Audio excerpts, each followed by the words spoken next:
जीशु ख्रीष्ट किपरि आसुछन्ति। प्रथम थेसलोनिक्य 5:2 पर्व।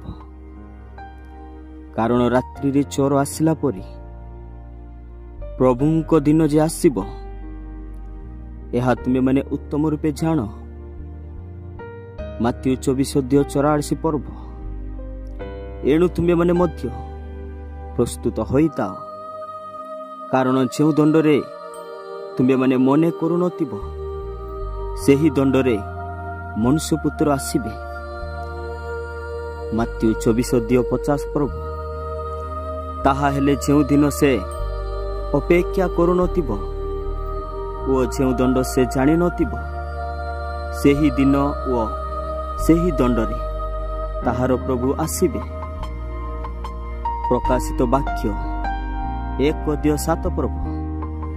देखो से मेघमाला रे आगमन करुछन्ति, प्रत्येक चकु ताहांकु दर्शन करिब।